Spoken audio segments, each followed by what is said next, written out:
सियावर रामचंद्र की जय। श्रद्धेय मंच, सभी संत एवं ऋषिगण, यहां उपस्थित और विश्व के कोने कोने में हम सबसे साथ जुड़े हुए सभी राम भक्त, आप सबको प्रणाम, आप सबको राम राम। आज हमारे राम आ गए हैं।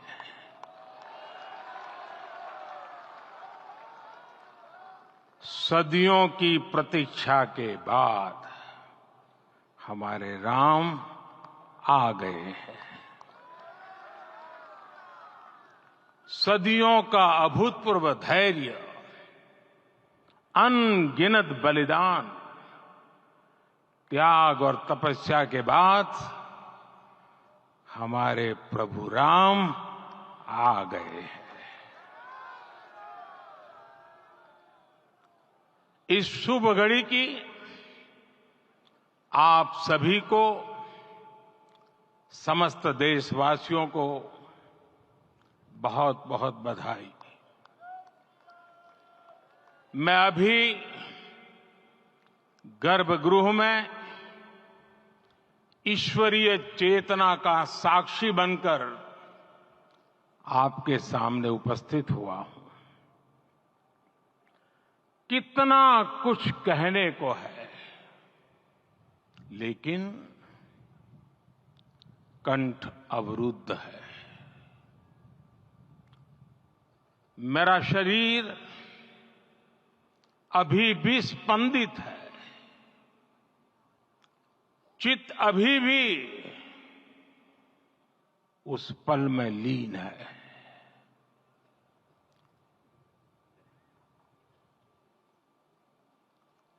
हमारे रामलला अब टेंट में नहीं रहेंगे।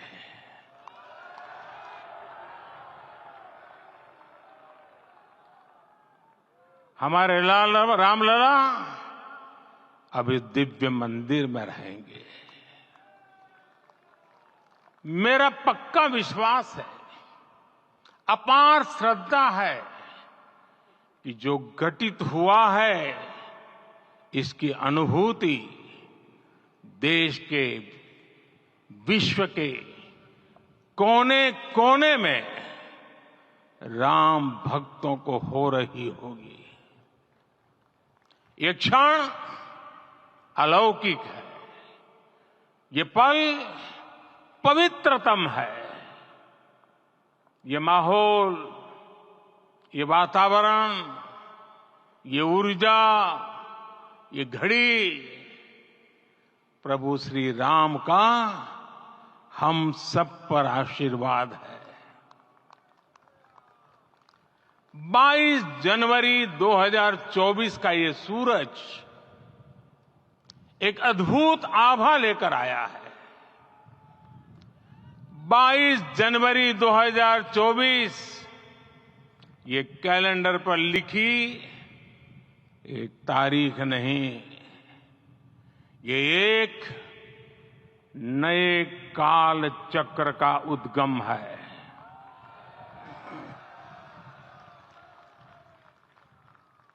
राम मंदिर के भूमि पूजन के बाद से प्रतिदिन पूरे देश में उमंग और उत्साह बढ़ता ही जा रहा था। निर्माण कार्य देख देशवासियों में हर दिन एक नया विश्वास पैदा हो रहा था। आज हमें सदियों के उस धैर्य की धरोहर मिली है। आज हमें श्री राम का मंदिर मिला है। गुलामी की मानसिकता को तोड़कर उठ खड़ा हो राष्ट्र। अतीत के हर दंश से हौसला लेता हुआ राष्ट्र ऐसे ही नव इतिहास का सृजन करता है। आज से 1000 साल बाद भी लोग आज की इस तारीख की, आज के इस पल की चर्चा करेंगे। और ये कितनी बड़ी राम कृपा है कि हम सब इस पल को जी रहे हैं, इसे साक्षात घटित होते देख रहे हैं। आज दिन दिशाएं, दिगंत सब दिव्यता से परिपूर्ण है। ये समय सामान्य समय नहीं है।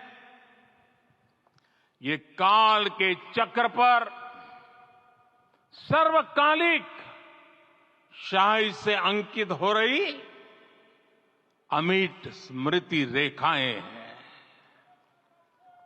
साथियों, हम सब जानते हैं कि जहां राम का काम होता है, वहां पवन पुत्र हनुमान अवश्य विराजमान होते हैं।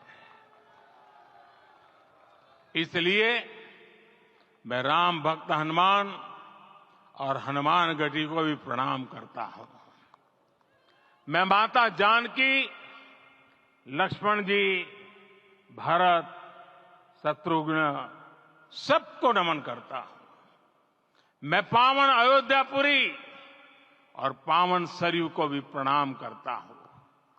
मैं इस पल दैवीय अनुभव कर रहा हूं कि जिनके आशीर्वाद से ये महान कार्य पूरा हुआ है।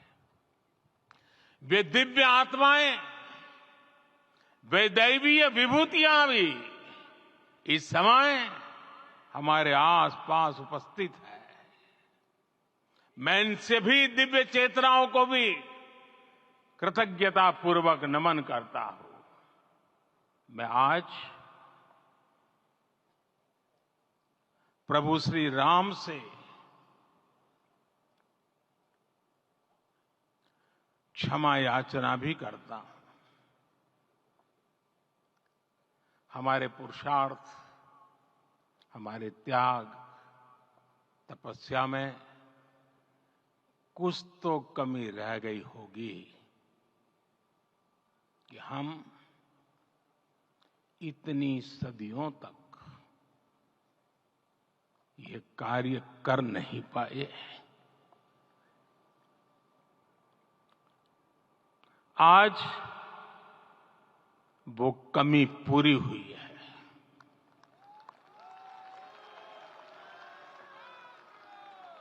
मुझे विश्वास है प्रभु राम आज हमें अवश्य क्षमा करेंगे। मेरे प्यारे देशवासियों, त्रेता में राम आगमन पर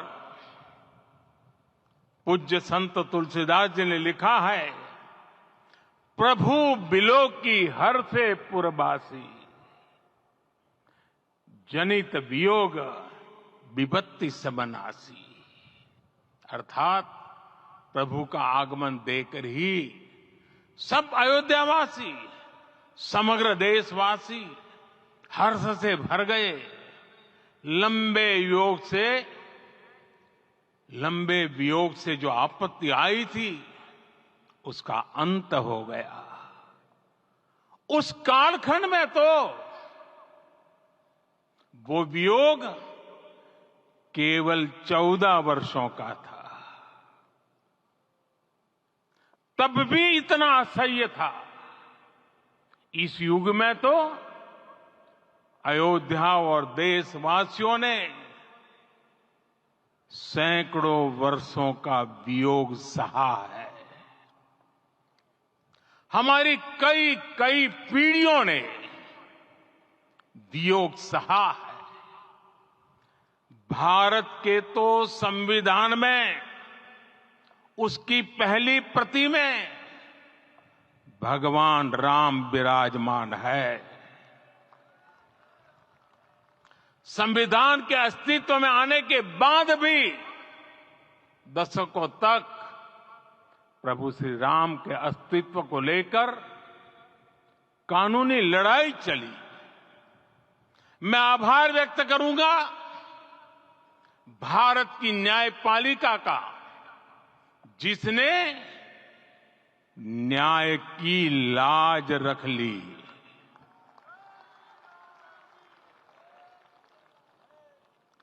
न्याय के पर्याय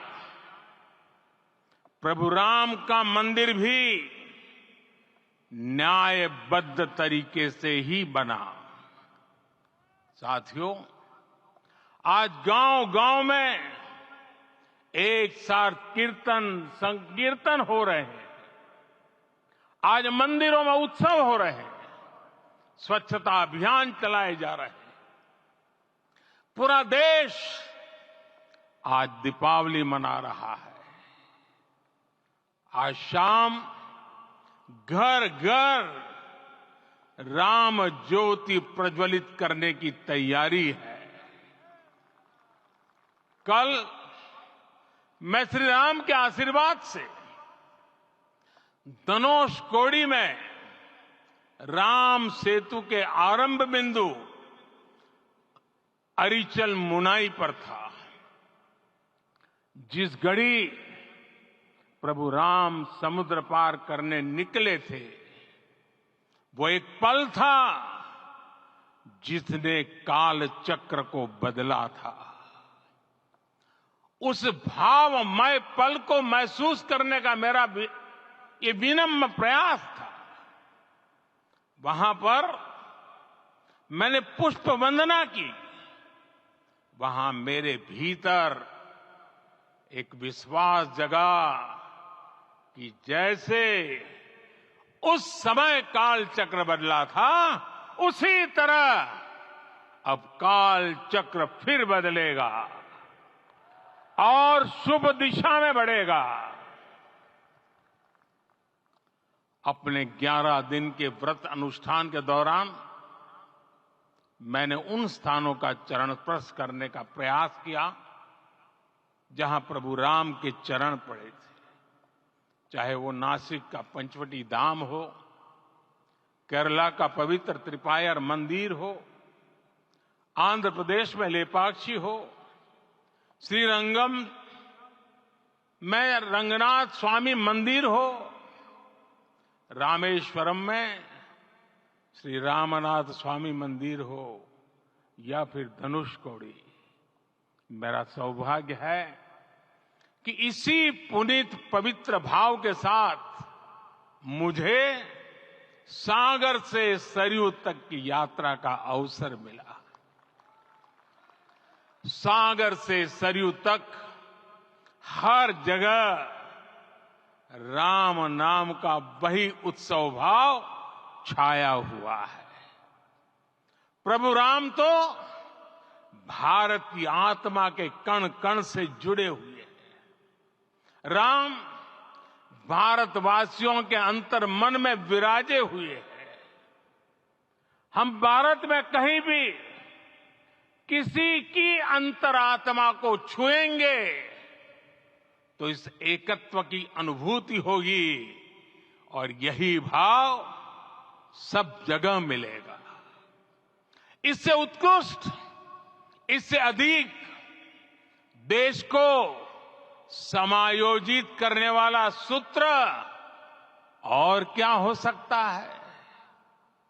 मेरे प्यारे देशवासियों, मुझे देश के कोने कोने में अलग अलग भाषाओं में रामायण सुनने का अवसर मिला है, लेकिन विशेषकर पिछले 11 दिनों में रामायण अलग अलग भाषा में अलग राज्यों से मुझे विशेष रूप से सुनने का मौका मिला। राम को परिभाषित करते हुए ऋषियों ने कहा है, रमन्ते यस्मिन् इति रामः, अर्थात जिसमें रम जाए वही राम है।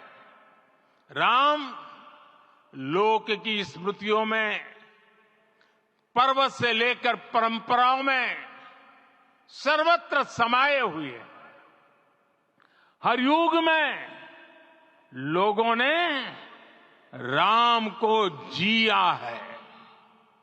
हर युग में लोगों ने अपने अपने शब्दों में अपनी अपनी तरह से राम को अभिव्यक्त किया है। और ये राम रस जीवन प्रवाह की तरह निरंतर बहता रहता है। प्राचीन काल से भारत के हर कोने के लोग राम रस का आचमन करते रहे हैं। राम कथा असीम है और रामायण भी अनंत है। राम के आदर्श, राम के मूल्य, राम की शिक्षाएं सब जगह एक समान है। प्रिय देशवासियों, आज इस ऐतिहासिक समय में देश उन व्यक्तित्वों को भी याद कर रहा है जिनके कार्य और समर्पण की वजह से आज हम ये शुभ दिन देख रहे हैं। राम के इस काम में कितने ही लोगों ने त्याग और तपस्या की पराकाष्ठा करके दिखाई है। उन अनगिनत राम भक्तों के, उन अनगिनत कार सेवकों के और उन अनगिनत संत महात्माओं के हम सब ऋणी हैं। साथियों, आज का ये अवसर उत्सवता का क्षण तो है ही, लेकिन इसके साथ ही यह क्षण भारतीय समाज की परिपक्वता के बोध का भी क्षण है। हमारे लिए ये अवसर सिर्फ विजय का नहीं, विनय का भी है। दुनिया का इतिहास साक्षी है कि कई राष्ट्र अपने ही इतिहास में उलझ जाते हैं। ऐसे देशों ने जब भी अपने इतिहास की उलझी हुई गांठों को खोलने का प्रयास किया, उन्हें सफलता पाने में बहुत कठिनाई आई, बल्कि कई बार तो पहले से ज्यादा मुश्किल परिस्थितियां बन गई। लेकिन हमारे देश ने इतिहास की इस गांठ को जिस गंभीरता और भावुकता के साथ खोला है, वो ये बताती है कि हमारा भविष्य हमारे अतीत से बहुत सुंदर होने जा रहा है। वो भी एक समय था जब कुछ लोग कहते थे कि राम मंदिर बना तो आग लग जाएगी। ऐसे लोग भारत के सामाजिक भाव की पवित्रता को नहीं जान पाए। रामलला के इस मंदिर का निर्माण भारतीय समाज के शांति, धैर्य, आपसी सद्भाव और समन्वय का भी प्रतीक है। हम देख रहे हैं ये निर्माण किसी आग को नहीं, बल्कि ऊर्जा को जन्म दे रहा है।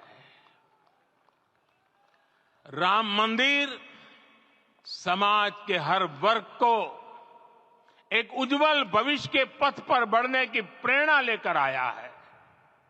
मैं आज उन लोगों से आह्वान करूंगा, आइए आप महसूस कीजिए, अपनी सोच पर पुनर्विचार कीजिए।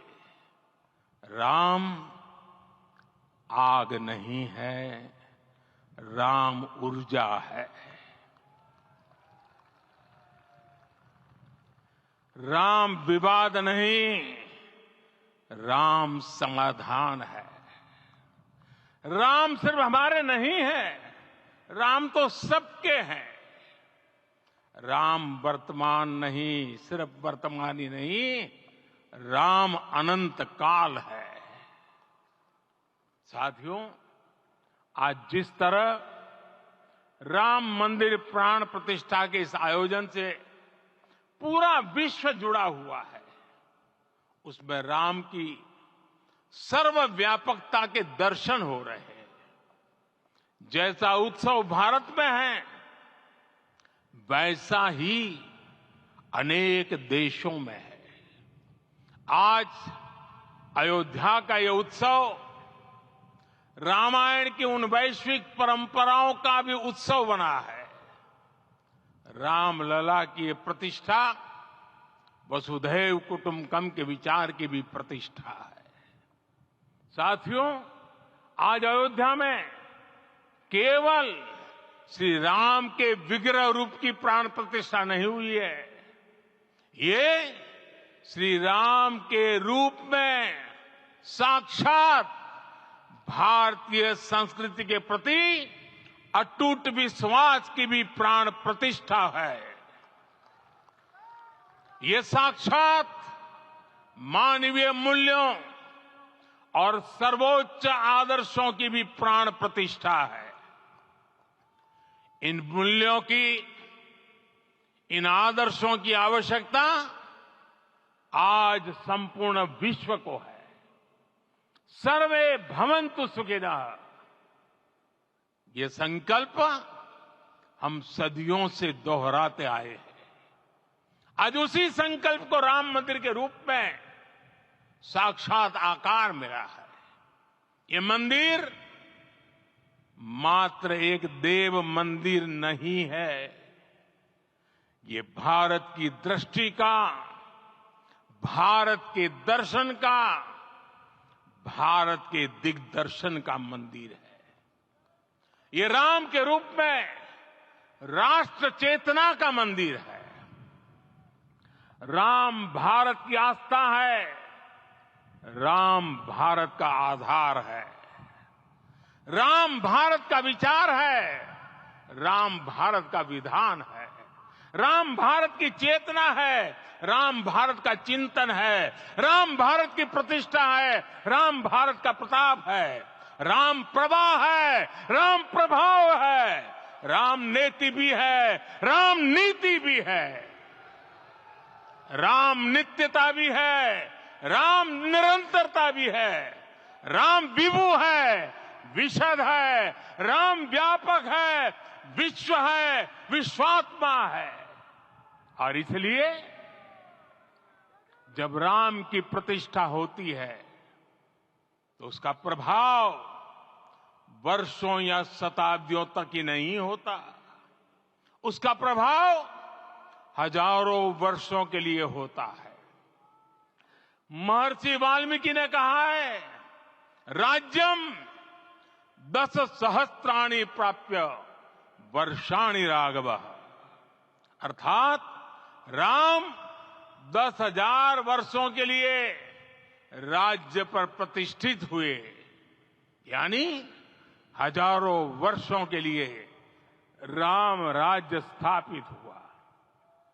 जब त्रेता में राम आए थे तब हजारों वर्षों के लिए राम राज्य की स्थापना हुई थी। हजारों वर्षों तक राम विश्व पथ प्रदर्शन करते रहे थे। और इसलिए मेरे प्यारे देशवासियों, आज अयोध्या भूमि हम सभी से, प्रत्येक राम भक्त से, प्रत्येक भारतीय से कुछ सवाल कर रही है। श्री राम का भव्य मंदिर तो बन गया, अब आगे क्या? सदियों का इंतजार तो खत्म हो गया, अब आगे क्या? आज के इस अवसर पर जो दैवीय आत्माएं हमें आशीर्वाद देने के लिए उपस्थित हुई हैं, हमें देख रही हैं, उन्हें क्या हम ऐसे ही विदा करेंगे? नहीं, कदापि नहीं। आज मैं पूरे पवित्र मन से महसूस कर रहा हूं कि काल चक्र बदल रहा है। ये सुखद संयोग है कि हमारी पीढ़ी को एक कालजयी पथ के शिल्पकार के रूप में चुना गया है। 1000 वर्ष बाद की पीढ़ी राष्ट्र निर्माण के हमारे आज के कार्यों को याद करेगी। इसलिए मैं कहता हूं, यही समय है, सही समय है। हमें आज से, इस पवित्र समय से अगले 1000 साल के भारत की नींव रखनी है। मंदिर निर्माण से आगे बढ़कर अब हमें सभी देशवासी यहीं इस पल से समर्थ, सक्षम, भव्य, दिव्य भारत के निर्माण की सौगंध लेते हैं।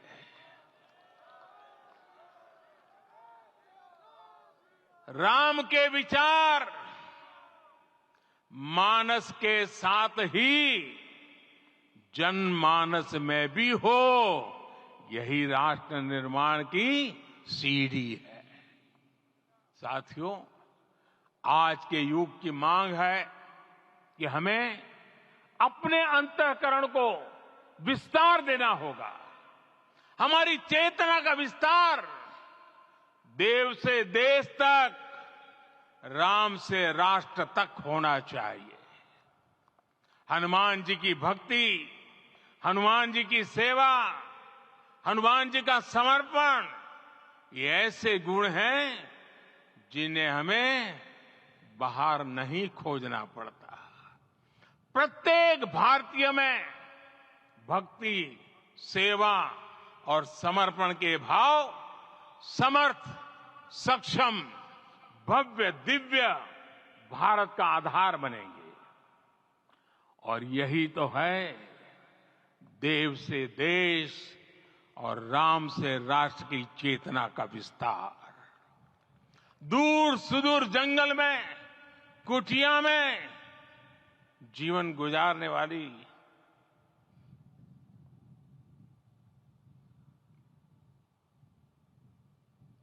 मेरी आदिवासी मां शबरी का ध्यान आते ही अप्रतिम विश्वास जागृत होता है। मां शबरी तो कब से कहती थी, राम आएंगे।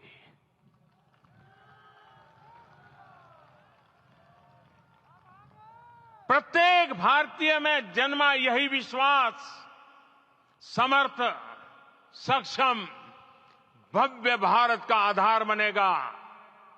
और यही तो है देव से देश और राम से राष्ट्र की चेतना का विस्तार।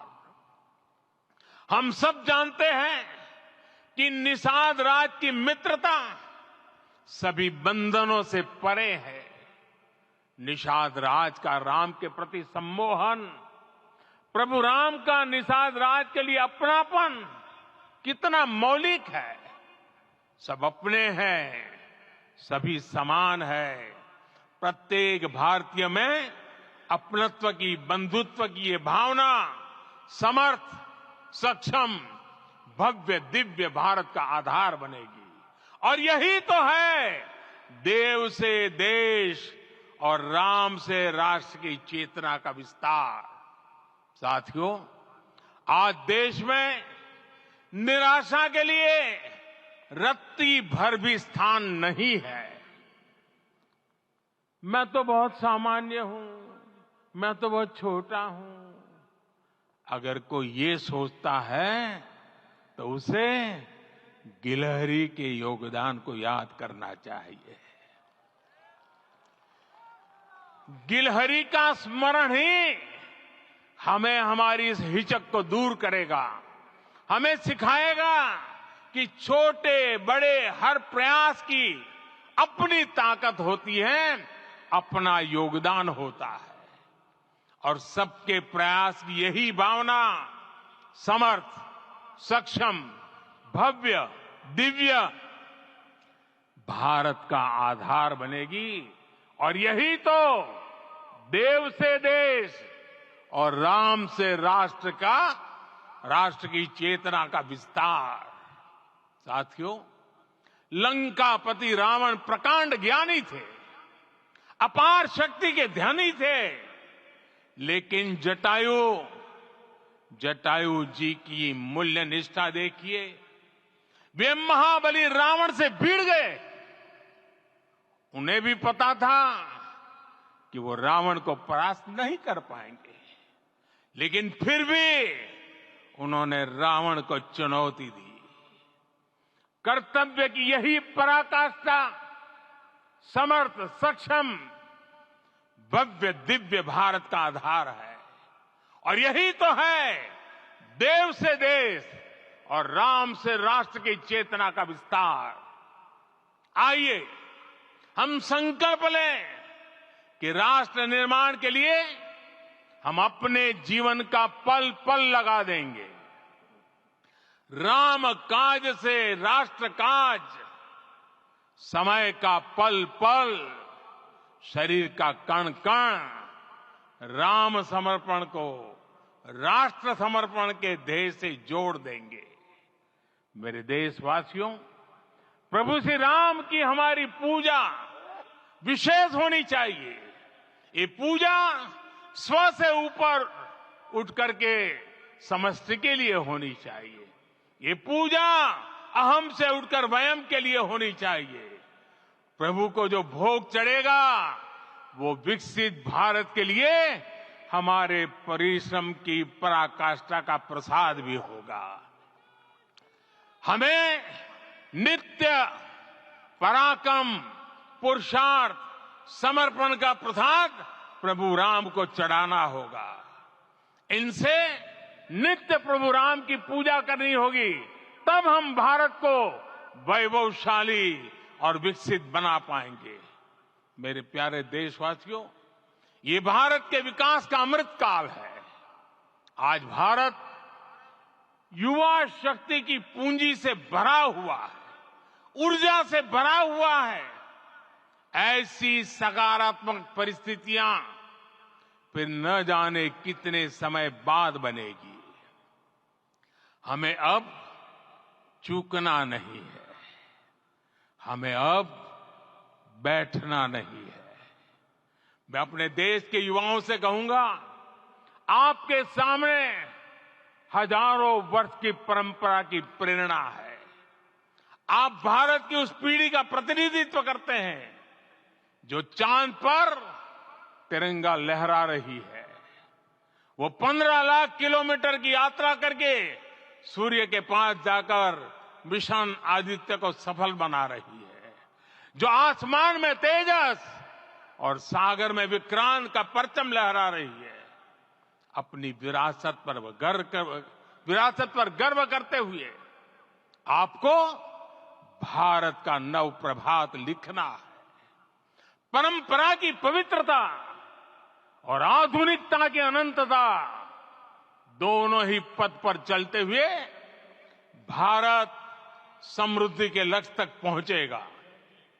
मेरे साथियों, आने वाला समय अब सफलता का है। आने वाला समय अब सिद्धि का है। ये भव्य राम मंदिर साक्षी बनेगा भारत के उत्कर्ष का, भारत के उदय का। ये भव्य राम मंदिर साक्षी बनेगा भव्य भारत के अभ्युदय का, विकसित भारत का। ये मंदिर सिखाता है कि अगर लक्ष्य सत्य प्रमाणित हो, अगर लक्ष्य सामूहिकता और संगठित शक्ति से जन्मा हो, तब उस लक्ष्य को प्राप्त करना असंभव नहीं है। ये भारत का समय है और भारत अब आगे बढ़ने वाला है। शताब्दियों की प्रतीक्षा के बाद हम यहां पहुंचे हैं।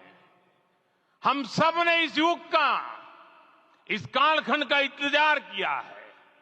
अब हम रुकेंगे नहीं, हम विकास की ऊंचाई पर जाकर ही रहेंगे। इसी भाव के साथ